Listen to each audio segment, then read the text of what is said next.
Hello everybody, and welcome back to the Place for Artists. Today I'm doing a simple painting, but the color palette was recommended to me by Pinterest. So there I was looking for a good reference, a photo to practice drawing, guys, and boom! Pinterest recommended me this Nordic color palette, and I fell in love with the colors, and thus this video was born. But I've been wanting to try something different, and Pinterest kind of saved the day. I really wanted to try and get beautiful blooms to form by using a lot of water with the dotting technique, and it wasn't as dramatic as I would have liked, but nonetheless, the piece did end up coming out very nice. I recently watched The Blue Period, and boy did I love that anime. For any of you who are unfamiliar with what Blue Period is, it is about a high school student who's about to go on to choose a career in college, and he decides to choose art at the last second, and boy, did this anime really give me some inspiration for creating art again.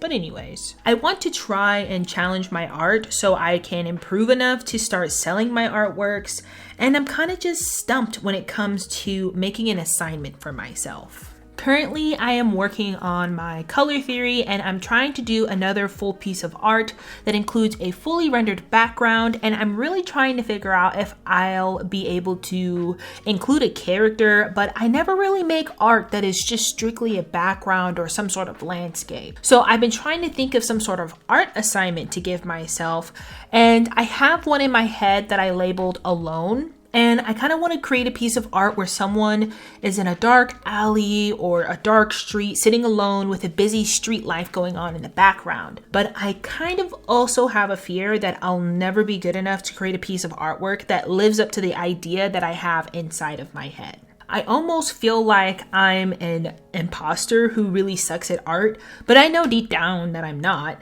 I just have to get over the fear of my art not being perfect and just focus on whether I'm having fun creating it or not. So a little bit about the piece that I am currently creating.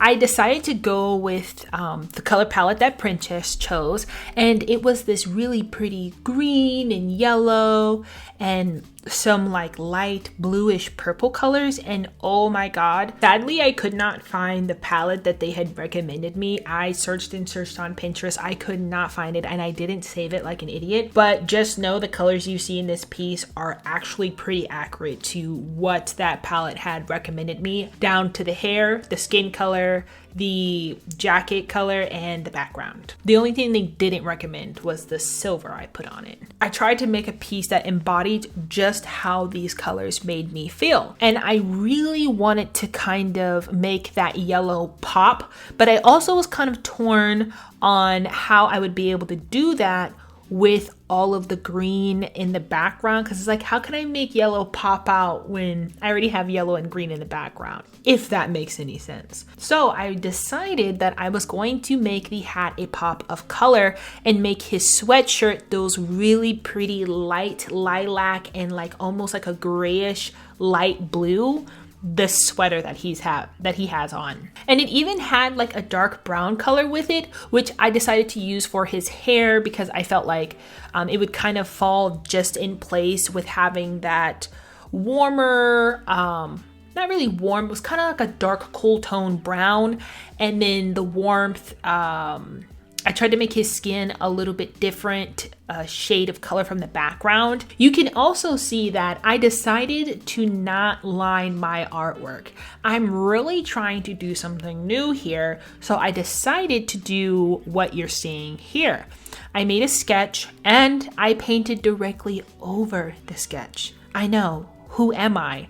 But I actually really liked how it came out, because being able to have those very light shade of graphite in the watercolor kind of made it easier to guide the piece in the direction I wanted to go. But I also think if I want a more seamless look, I'll need to sub out sketching with the graphite pencil and maybe use a colored pencil. I know I tried that out with my last piece and I want to try it again, so I think I might make another portrait while I'm practicing my composition and my color theory and try and see if I can come up with something that will work with my art style, because I want to say my art style is kind of like a graphite look and kind of like a pop art, but it's also on the anime / realistic style. My art is all over the place. So if you noticed in my last sketching video, I was working on directional shading.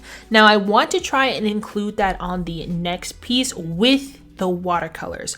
So what I want to do is I kind of want to create this line work effect, but use the watercolors and a brush to do it.